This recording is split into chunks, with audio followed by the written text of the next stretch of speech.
नमस्कार में प्रस्तुत सभी लोगों को। मैं भूमि द आनंद ग्लोबल स्कूल की कक्षा 12वीं की छात्रा हूँ। मैं दिए गए विषय एक देश एक चुनाव पर अपने कुछ पक्ष रखना चाहती हूँ। क्या आप लोगों को सही में लगता है कि इस योजना से कोई नुकसान नहीं होगा? वैसे आप सभी को पता तो है ना कि एक देश एक चुनाव क्या है। मैं आप लोगों को बता देती हूँ। दरअसल केंद्र सरकार ने एक फैसला लिया है कि जो लोकसभा और राज्यसभा के जो चुनाव है वो एक साथ हो, परंतु इसकी बहुत सारी चुनौतियां हैं। इसमें कुछ चुनौतियां ये हैं, अगर हमें राज्यसभा और लोकसभा के चुनाव एक साथ कराने होंगे तो हमें सबसे पहले उनके कार्यकाल को एक साथ जोड़ने के लिए हमें हमारे संविधान में बहुत सारे बदलाव करने होंगे, जो कि अभी कुछ सालों में मुमकिन नहीं है। हमें कम से कम 5 तो बदलाव करने ही होंगे संविधान में। 2015 में IDFC की स्टडी के अनुसार पता लगा कि अगर चुनाव एक साथ होगा तो 77% संभावना होगी कि लोग एक ही मतदाता पार्टी को चुनेंगे। अगर 6 महीने के अंतराल में होगा तो 61% संभावना होगी कि वो एक ही पार्टी को चुनेंगे।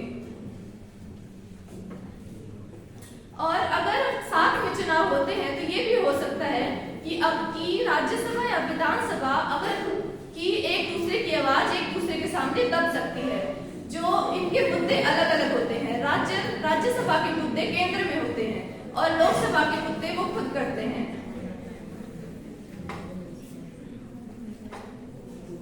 सबसे अहम कारण एक राष्ट्र एक चुनाव का ये है कि हमारे देश की जनसंख्या लगभग 140 करोड़ है।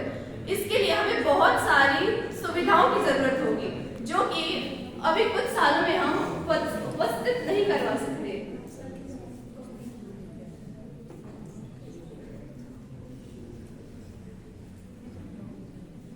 विधि आयोग पिछले कुछ सालों में भी एक देश एक चुनाव की योजना अपनाई गई थी।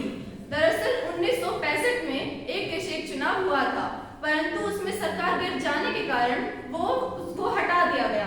पर ऐसा क्यों? विधि आयोग ने बोला कि अगर चुनाव एक साथ होगा तो बहुत ज्यादा संभावना है कि सरकार गिर जाएगी बार-बार, और उसकी वजह से दोबारा चुनाव करने में खर्चा बढ़ जाएगा। विधि आयोग ने एक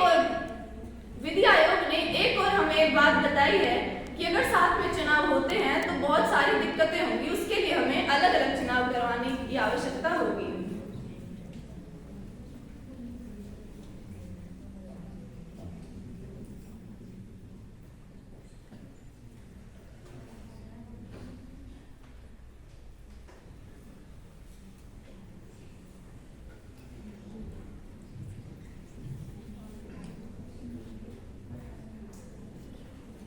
ओके बेटा, आप आगे तो बोल दीजिए, कोई प्रॉब्लम नहीं। Next line